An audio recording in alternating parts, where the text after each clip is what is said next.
Në një mëngjes të zakonshëm të pranverës, në qytetin e vogël Buz Liçenit, rrezet e diellit depërtuan përmes perdeve të holla të shtëpisë së vjetër ku kishte jetuar për më shumë se 50 vjet Sotir Leka, një burr 78 vjeçar, i njohur në lagje për urtësinë, qetësinë dhe mënyrën si përshëndeste çdo kalimtar me një buzëqeshje të ngrohtë.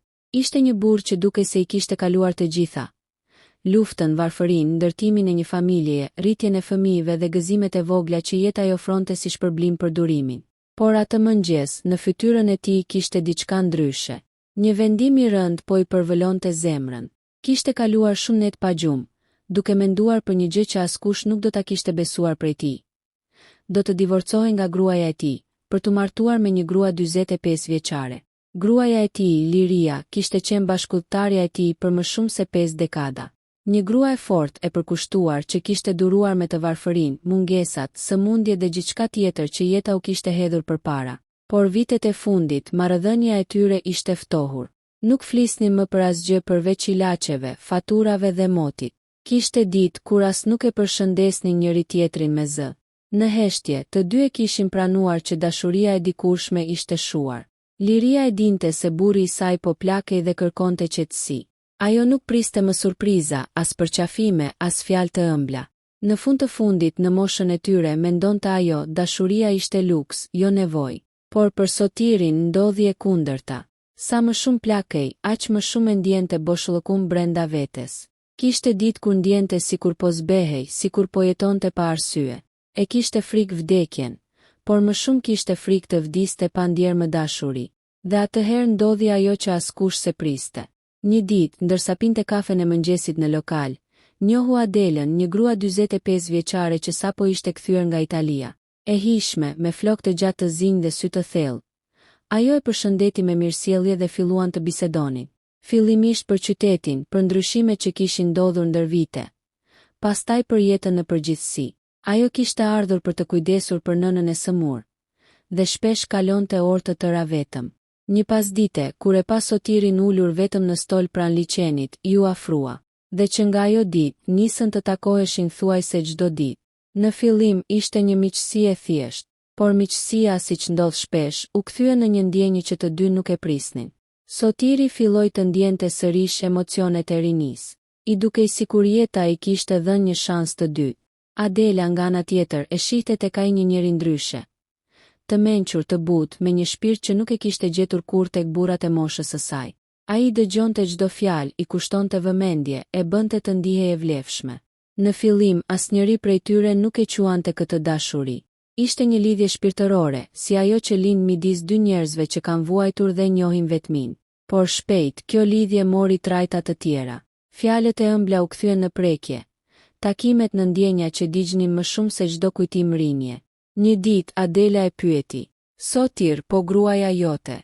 Ai uli syt, pastaj tha me zë të dridhur: "Gruaja ime është e mirë. Ka qenë gjithmonë, por unë nuk jam ai burri që e do.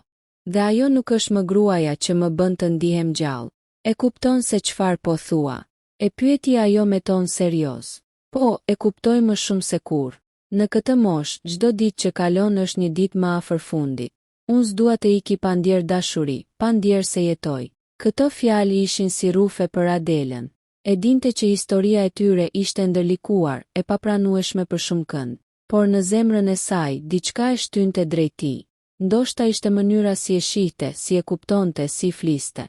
Ndoshta ishte ajo ndjenjë rrallë që se kishte ndjer prej vitesh, një ndjenjë sigurie. Pas disa muajsh fshehtësie, lajmi shpërtheu. Dikush i kishte parë bashk, dikush tjetër i kishte fotografuar në një kafene. Fjalët u përhapën më shpejt se era. Plaku 78 vjeçar ka rënë në dashuri me një grua 45 vjeçare. Përhapnin njerëzit në përlagje, me përçmim apo kureshtje. Në shtëpi, Liria e ndjeu para se t'ia thoshin të tjerët. Vitet me të kishin mësuar ta lexonte burrin pa fjalë. Ai nuk fshihej dot. Filloi të vinte vonë, të mos fliste, të humbiste në mendime. Një mbrëmje, ajo ul përballë tij dhe e pyeti drejt për drejt: "A është e vërtet, Sotir?" Ai e pa në sy për disa sekonda, pastaj uli kokën. "Po, është e vërtet. Dhe çfarë mendon të bësh tani?" "Dua të divorcohem, Liri. Dua të jemi sinqert me ty dhe me veten." Fjalët ranë në dhomë si thika. Liria qëndroi për një qast pa lëvizur, pastaj qeshi hidhur. Pas gjithë këtyre viteve, pas gjithë asaj që kemi kaluar, ti do të më lësh për një grua që mund të jetë bija jote. Nuk është ashtu, u përpoq ai. Jo, është më keq. Shpërtheu ajo me lot në sy. Je bërë që sharak, Sotir. Ai nuk foli më. Ishte si një ushtar i plakur që e di se betejë është e humbur. Por megjithatë shkon në fush për të luftuar. Të nesërmen pa shumë fjalë, ai u largua nga shtëpia. Nën krah kishte një valixhe të vjetër dhe në xhep një letër divorci që e kishte përgatitur avokati i tij i vjetër. Miku që nuk e kuptonte por e ndihmonte. Kur nënshkroi letrat, ndjeu një therrje në shpirt. Ishte si të këputej një pjesë e tij, si të humbte gjysmën e historisë së vet. Por në të njëjtën kohë ndjeu edhe lehtësi. Për herë të parë pas shumë vitesh ndjeu se po vendoste për veten, jo për detyrën, jo për zakonin. Adela e priti me duar të dridhura. Kur e pa që erdhi me valixhen, nuk e besoi. E bëre vërtet? Pyeti ajo me sy të përlotur. Po, e bëra. Po tani fillon jeta ime e dytë, nëse mund ta quaj kështu. Ajo i hodhi krahët dhe për një moment, mosha nuk ekzistonte. Ishin dy njerëz që ndiheshin të rinj, të gjallë, të lirë. Por bota përreth nuk i pa ashtu. Familja e tij, veçanërisht fëmijët, e morën si një turp të madh. Djali i madh, Arjani, u përball me të në mënyrë të ashpër. Bab, a e ke humbur mendjen? Po turpi ku është? A mendon çfarë po bën? Po, mendoj shumë qartë, bir. Për herë të parë në vite, mendoj për veten time. Për veten tënde. Po nëna. Po ne. Ju jeni rritur, keni jetën tuaj. Unë s'dua t'ju rëndoj më. Dua të jetoj edhe pak me zemrën time. Nëna e tij, Liria, nuk fliste më. Kishte vendosur të mos e shihte kurrë më. Kur fqinjet i sillnin lajme për të, ajo vetëm tunte kokën dhe thoshte: "Ai më la për një ëndër. Do zgjohet një ditë, por unë s'do jem më aty." Në fillim, jeta e re e Sotirit dhe Adelës ishte si përrall. Ai zgjohej çdo mëngjes me një ndjenjë të re, si një djalë që sapo ka zbuluar dashurinë. Shkonin për shëtitje, pinin kafe buz liçenit, bënin plane të vogla. Ajo e bënte të ndjehej i dobishëm, i kërkonte këshilla, i gatuante, i kujdesej me dashuri. Por realiteti, si gjithmonë, filloi të trokiste ngadalë në derë. Një ditë, ndërsa po pinin çaj në verandë, Adela u duke shqetësuar. Sotir, njerëzit flasin shumë, më shohin ndryshe, më gjykojnë. Ai mori dorën e saj. Mos i dëgjo. Unë e di kush je ti. Po ti. Si ndihesh kur sheh që fëmijët e tu nuk të flasin më? Ai heshti për pak. Më dhem. Shumë, por nuk mund të kthehem më pas. Në sytë e tij kishte lot që nuk dilnin. Ishte si një dënim që e kishte pranuar me vetëdije. Ndërkohë, Liria sëmurej çdo ditë më shumë. Vetmia e hante ngadalë. Kishte kaluar 53 vite me të dhe tani ndodhej vetëm në një shtëpi bosh. Edhe pse urrente për tradhtin, në një qoshe të zemrës ende e donte. Një pasdite, një nga fqinjet i tha se e kishte parë Sotirin me Adelën në treg, duke bler perime dorë për dore. Liria nuk tha asnjë fjalë, vetëm uli kokën dhe një lot i vetëm i rëshiti faqeve. Pas disa muajsh, kur gjërat dukeshin të qeta, ndodhi diçka që askush nuk e priste. Sotiri ra sëmur. Një infarkt i papritur e dërgoi në spital. Adela nuk u largua nga dhoma as një minutë. Qëndroi pranë tij ditë e natë, me frikë se mos e humbte. Fëmijët erdhën vetëm pasi mjekët thanë se gjendja ishte e rëndë. Kur u takuan për herë të parë pas shumë muajsh, midis tyre mbretëroi heshtja. Bab, foli Arjani duke i mbajtur dorën. Pavarësisht gjithçkaje, ne të duam. Ai u përpoq të buzëqeshte. E di bir, mos më urre. S'po të urrej. Vetëm s'po të kuptoj. Adela qëndronte në një cep me lot në sy. Në atë dhomë të bardhë, ku koha duke se ishte ndalur, dashuria dhe pendesa u përzien në një shije të hidhur që askush nuk mund ta ndante. Kur u përmirësua pak, Sotiri kërkoi një shërbim mjekut. Dua të dal nga spitali. Dua të shkoj në shtëpi. Nuk është mirë ende, i tha mjeku. Ndoshta jo, por dua të shkoj në shtëpi. Dua ta ndjej erën e liçenit edhe një herë. Dhe ashtu bëri. Adela e mori në krah, e uli në verandë dhe qëndroi pranë tij gjithë ditën. Ai shikonte qiellin e hapur dhe thoshte me zë të ulët: "S'kam bërë gjithçka mirë në jetë, por të paktën e provova dashurinë edhe një herë." Në atë çast, Adela e kuptoi se pavarësisht çfarë thoshin të tjerët, pavarësisht dhimbjes që kishte shkaktuar, dashuria e tyre ishte e vërtetë, e shëmtuar për disa, por e pastër për ta. Në ditët që pasuan pas daljes nga spitali, jeta e Sotirit mori një tjetër ritëm. Ai ishte ende i lodhur, por çdo mëngjes zgjohej me një buzëqeshje të lehtë, sepse në anën tjetër të shtраtit ndodhej Adela, gruaja që i kishte sjell dritë në vitet e fundit të jetës së tij. Ajo kujdesej për të me përkushtim të rrallë. I përgatiste çajin e kamomilit, i rregullonte ilaçet në gotën e vogël, i lexonte gazetën me zë, dhe her pas here i qeshte për ta bërë të harrojë dhimbjet.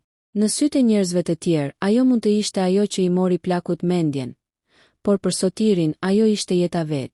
Një mëngjes, ndërsa po pinin kafen në verandë, ai i tha me zë të ulët: "E di që do të më përqeshin të gjithë, por dua të martohemi." Adela mbeti pa fjalë. "Të martohemi?" Përsëriti ajo e habitur. "Sotir, ne jetojmë bashkë tashmë, njerëzit e din, pse do ta bësh këtë?" "Sepse dua të ta them hapur para Zotit dhe botës që të dua. Dua të ndihesh e sigurt, jo si një grua që më kujdeset si infermiere. Dua të jesh gruaja ime." Lotët i mbushën syt. Ajo se kishte pritur kur këtë. "Po familja jote?" E pyeti me dridhje. "Familja ime ka jetën e vet. Kam bërë shumë për ta. Tani është koha të bëj diçka për veten." Kështu me një vendim të qetë por të fortë, ata vendosën të martoheshin.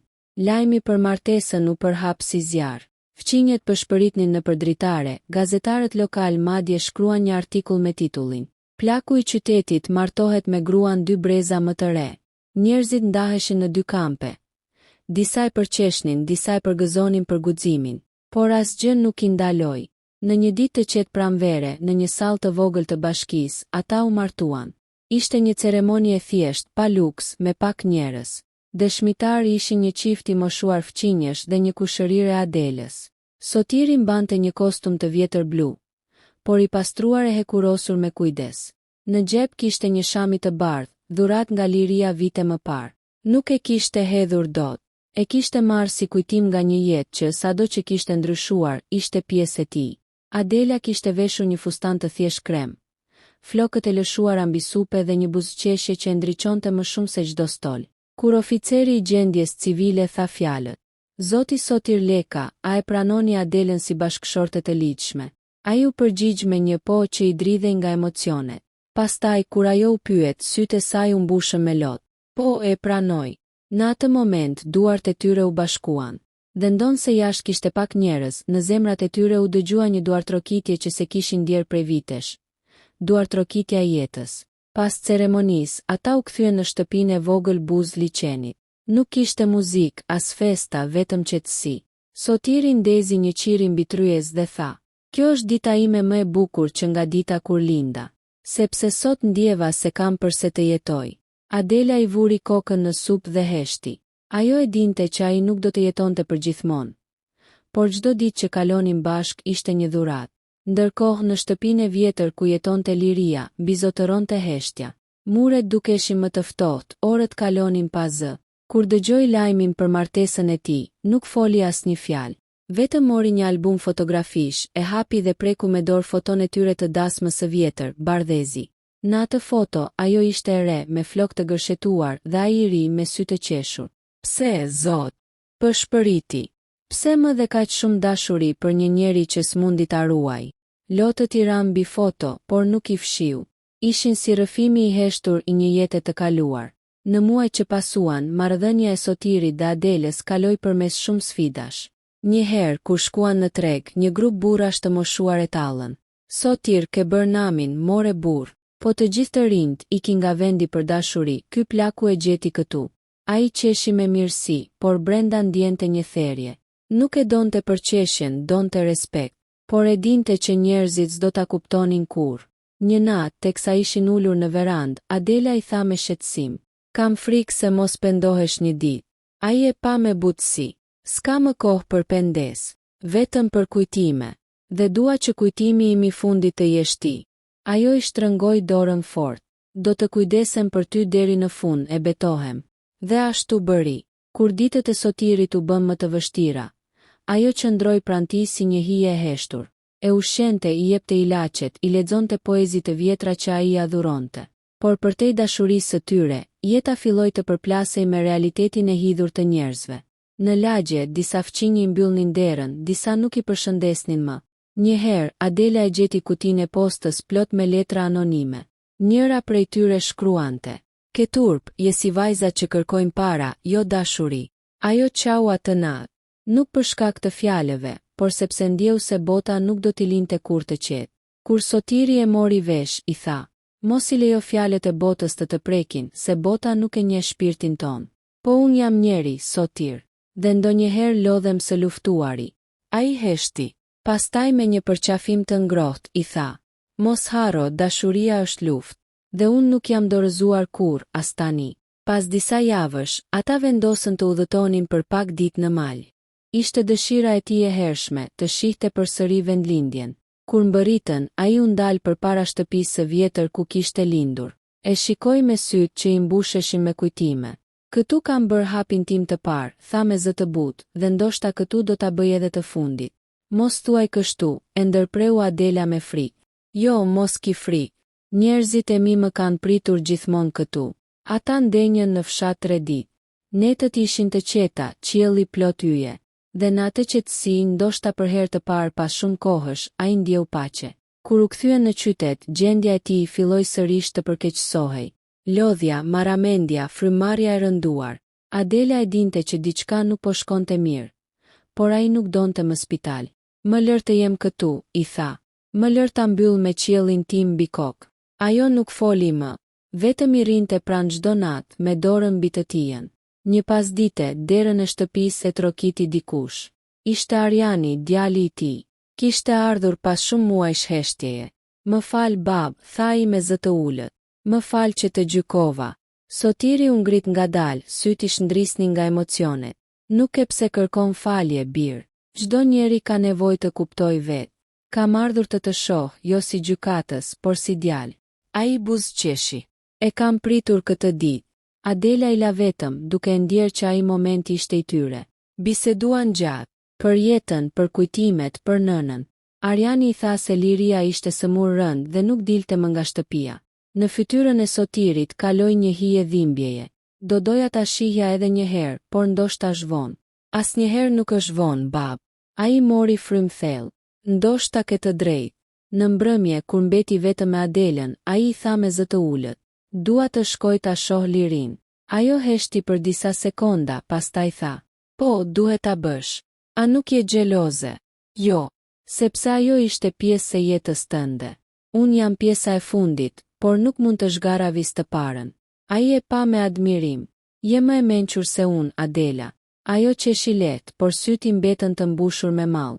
Të nesërmen, ai u nis drejt shtëpisë së vjetër, i shoqëruar nga djali.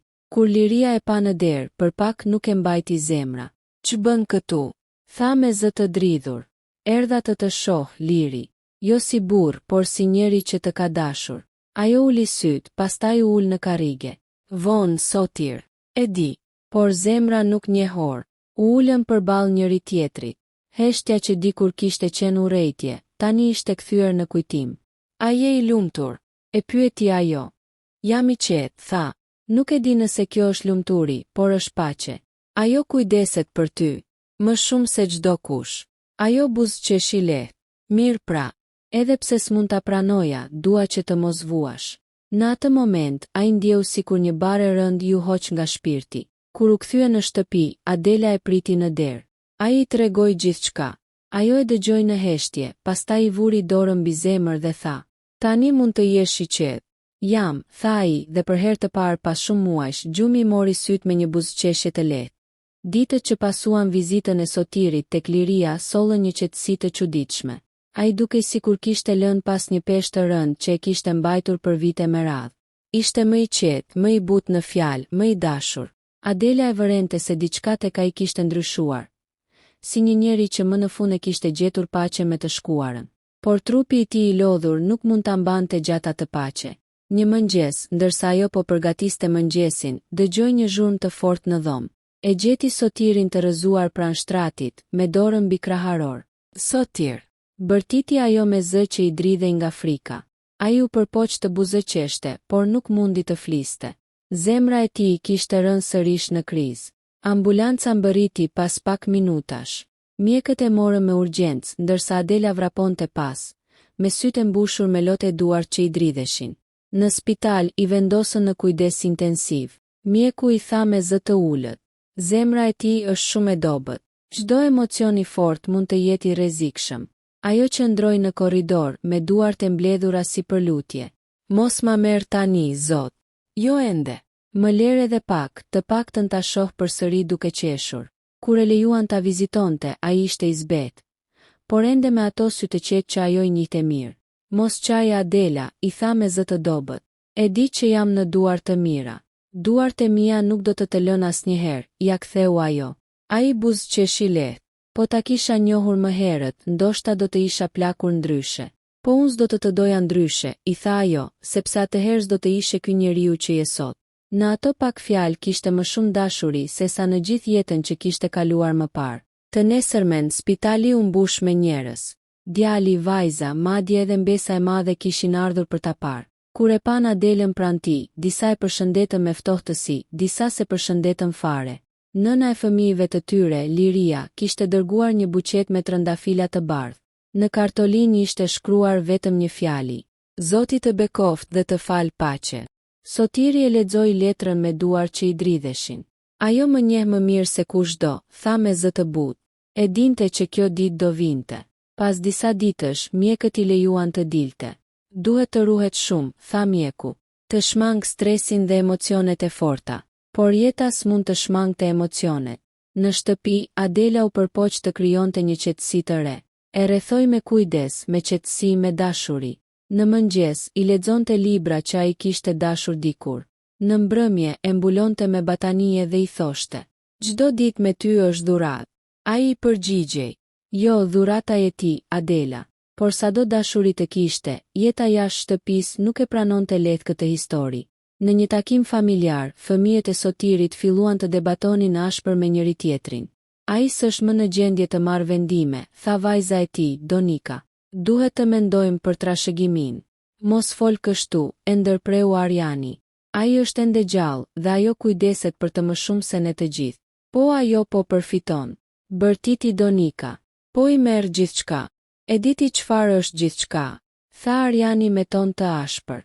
Një shtëpi e vjetër dhe një zemër që mezi re. Ajo po i qëndron pranë për dashuri, jo për pasuri. Debati u ndez aq shumë sa muret e shtëpisë u mbushën me zëra. Sotiri që ndodhej në dhomën tjetër dëgjoi gjithçka. U ngrit me mundim, doli në korridor dhe tha me zë të qetë por të prerë: "Mjaft, të gjithë heshtën. Fëmijët e mi ju dua, por mos e baltosni dashurinë. Kjo grua nuk më mori asgjë. Përkundrazi më dha jetën që ju nuk mund ta më jepnit më." Pastaj i pa në sy një nga një: "Ju keni punën tuaj, familjet tuaja, fëmijët tuaj. Ajo ka vetëm mua. Mos e gjykoni, mos e përçmoni dashurinë që se kuptoni." Askush nuk foli më. Ishte hera e fundit që ai ngriti zërin në atë shtëpi. Mbrëmjen e asaj dite, Adela i tha: "Nuk doja të lodheshim për mua." "S'më lodhe," tha ai me një buzëqeshje të butë. "Më shërove. Po nëse fëmijët e tu më urrejnë për gjithë jetën. Mos u shqetëso. Kur unë të mos jem më, do të kuptojnë. Njerëzit kuptojnë gjithmonë vonë." Ajo i përqafoi fort. "Mos fol për kur të mos jesh më. Duhet ta them, Adela, sepse ndjej që trupi im po më lë, por shpirti ende qëndron fal teje." Ajo nuk mund të mbante lotët. I binin në faqet e tij si shi ngrohtë. Ai i fshiu me duar të dobëta: "Mos qaj, dashuria ime. Sepse çdo lot që bie, është dëshmi që kam jetuar." Në ditët që pasuan, ai filloi të shkruante diçka në një fletore të vjetër. Çdo ditë, disa rreshta. Adela e pyeti një ditë: "Çfarë po shkruan?" "Kujtimet e mia," tha ai. "Dua t'i lë pas për ty." Fletoria kishte një titull të thjeshtë: "Dashuria që më erdhi në fund, por më mbajti gjallë." Çdo natë, ajo i lexonte disa rreshta dhe ndonjëherë qeshnin, ndonjëherë qanin bashkë. Ishte si një testament i ndjenjes së tyre, i sinqert, i thellë, i pastër. Një pasdite, ndërsa binte shi lehtë, Adela mori një telefonat. Ishte Arjani. "Nën, dua të vi ta vizitoj me vajzën time." "A mundemi?" "Sigurisht," tha ajo me zë të butë.